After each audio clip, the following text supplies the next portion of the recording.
Hi കൂട്ടുകാരെ, എല്ലാവർക്കും എൻ്റെ യൂട്യൂബ് ചാനലിലേക്ക് ഒരിക്കൽ കൂടി സ്വാഗതം. ഞാൻ ഇപ്പോൾ കുറച്ച് ദിവസങ്ങളായി കണ്ടിന്യൂസ് ആയിട്ട് വീഡിയോകൾ ഇടാൻ തുടങ്ങി. ആദ്യം എനിക്ക് ഭയങ്കര നാണമായിരുന്നു, എങ്ങനെ പറയണം, പിന്നെ വാക്കുകൾ കിട്ടാത്ത അവസ്ഥ, പിന്നെ പറയുമ്പോൾ ഒരു വിക്കലുണ്ടാവുന്ന അവസ്ഥ ഉണ്ടായിരുന്നു. ഞാൻ ഇങ്ങനെ തുടരെ വീഡിയോകൾ ചെയ്യുമ്പോൾ ഉള്ള ഗുണം എന്തെന്ന് വെച്ചാൽ, ഇപ്പോൾ ഒരു കൂർത്ത പാറ കഷണം അത് ഉരച്ച് മിനുസമുള്ളതായി അതിൻ്റെ കൂർത്ത മുനങ്ങളൊക്കെ പോയിട്ട് നല്ല മിനുസമുള്ള ഒരു ബോൾ പോലെ രൂപത്തിലാക്കി തിളങ്ങുന്ന കല്ലായി മാറാൻ അതിന് സാധിക്കും. അതുപോലെയാണ് അപ്പോൾ നമ്മൾ ഏതൊരു കാര്യത്തിലും കൺസിസ്റ്റന്റ് ആയിട്ട് ചെയ്യുമ്പോൾ നമ്മളുടെ ആ ശീലം കുറെ കൂടി മെച്ചപ്പെടും, പഴയതിനേക്കാളും ബെറ്റർ. നമുക്ക് ഒരു കോൺഫിഡൻസ് ഉണ്ടാവുകയും ഫ്യൂച്ചറിനെ നമ്മൾ കുറെ കൂടി ബ്രൈറ്റ് ആക്കുകയും ചെയ്യും. നിങ്ങളൊരു കാര്യം സ്ഥിരമായിട്ട് ചെയ്യാൻ തുടങ്ങുകയാണെങ്കിൽ അത് 2-3 പ്രാവശ്യം ചെയ്തിട്ട് സ്റ്റോപ്പ് ചെയ്യരുത്, അത് കണ്ടിന്യൂസ് ആയി ചെയ്യണം. അപ്പോൾ കണ്ടിന്യൂസ് ആയി ചെയ്യുമ്പോൾ നമ്മൾക്കൊരിക്കലും ആ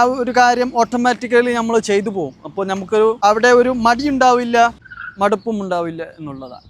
നിങ്ങൾ പുതിയ യൂട്യൂബർ ആണെങ്കിൽ, പല കാര്യങ്ങളും ചെയ്യാൻ തുടങ്ങുകയാണെങ്കിൽ 1-2 വീഡിയോകൾ ഇടരുത്. അതിനൊരു ഫ്ലുവൻ്റ് ആയി വേണം. ഡെയിലി ഇടുന്നില്ലെങ്കിലും വീക്കിലി, മന്ത്ലി അങ്ങനെ ഒരു പാറ്റേണിൽ നിങ്ങൾ പോവുക. അപ്പോൾ അടുത്ത വീഡിയോയുമായി ഞാൻ വീണ്ടും വരാം. നന്ദി, നമസ്കാരം.